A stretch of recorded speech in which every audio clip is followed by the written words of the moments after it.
Hey guys, it's time for the Fisher Space Pen Extreme Test number 2. We've already tested it underwater and under pressure, performed fine.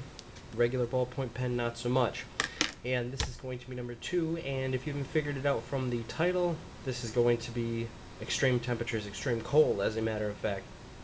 And what I'm going to do is I'm going to take this little Tupperware container thing here, and I'm going to take both of these pens and I'm going to fill it up with water and I'm going to freeze it.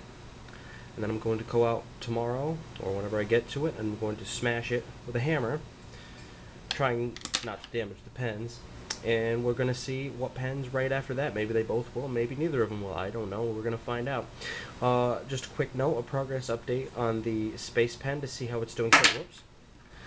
I think I did that in the last video too. To see how it's doing so far. Everything is doing great except, and of course it's not going to show up, but on the clip here, some of the paint is wearing off the clip. The paint on the pocket clip didn't really last that long. You can kind of see some shininess there as I turn it, but again, this camera's not focusing. Right on the edge there.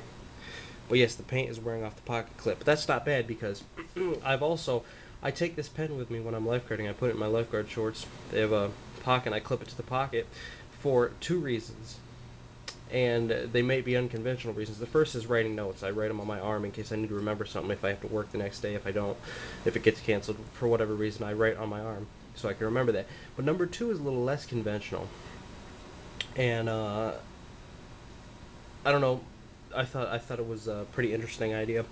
But when you're lifeguarding, one of the things they teach you is to how to get out of grabs if somebody grabs you in a manner that might uh, be bad for you. If they grab you around the neck, obviously you don't want that to happen because then you might both be in a very dangerous situation. And they teach you escapes, how to get out if people grab you in different manners.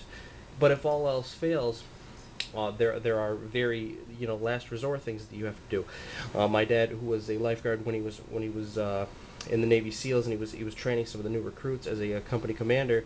If he was a lifeguard and people grabbed him, he would try all the escapes. But if it didn't work, he would knee them in the private sections, and they would jerk. They would jerk out, as a natural for a man to do, and it would give them just enough time to get away.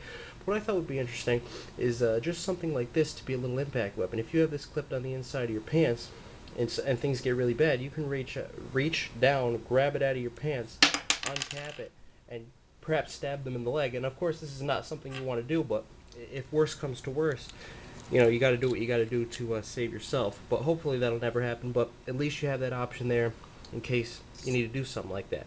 But anyway, I'm going to go ahead and fill this up with water, put it in the freezer, freeze both of them, and I'm going to do it uncapped. And the reason for that is both of these are going to be uncapped.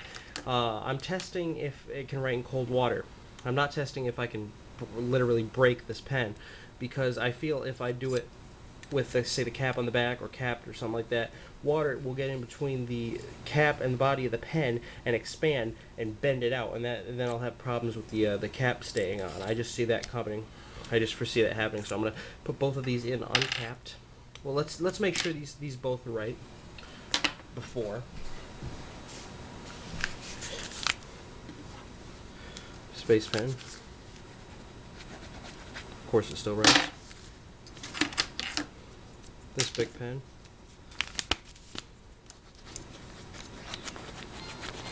And that writes. So I'm gonna go ahead and freeze these, and we'll check the results tomorrow.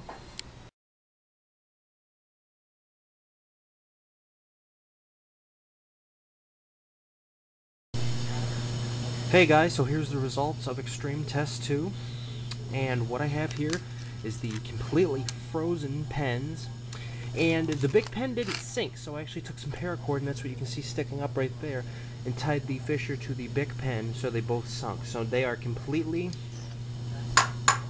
frozen solid in there, and I'm going to go ahead and smash them, and it's freezing outside, so I'm going to go ahead and smash them, see if it writes. Personally, I don't think either of them are going to write. I think that being frozen for 3 days is a little much for any pen. But if it works, I will be amazed. So I'm going to go ahead and put my safety glasses on so I don't get hit by the shards of ice while I'm smashing this. And let's get cracking. Oh, that didn't take that much. I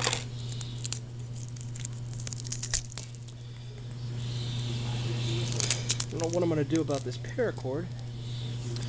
Well, I don't need it to see if the Bic writes. So, okay, let's try the Bic. Yeah, the Bic started to scribble, but that ink is frozen. That is not happening. That's not happening. Okay, now let's see if I can get the space pen to go.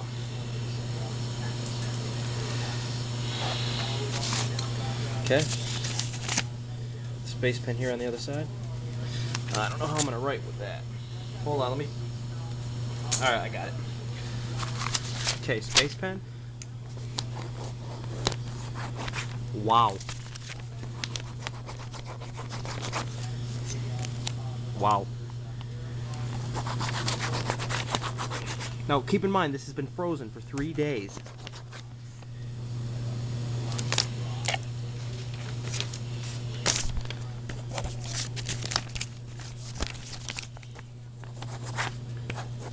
Astonishing. The Bic won't even write, and the space pen writes like nothing. I really wasn't expecting that. Fisher Space Pen, you cannot beat them. Wow. 3 days completely solid in frozen ice. And that baby writes. I don't know what more proof you need for temperature range, but until the next test, that is amazing. Thanks for watching, guys. You guys have a great day.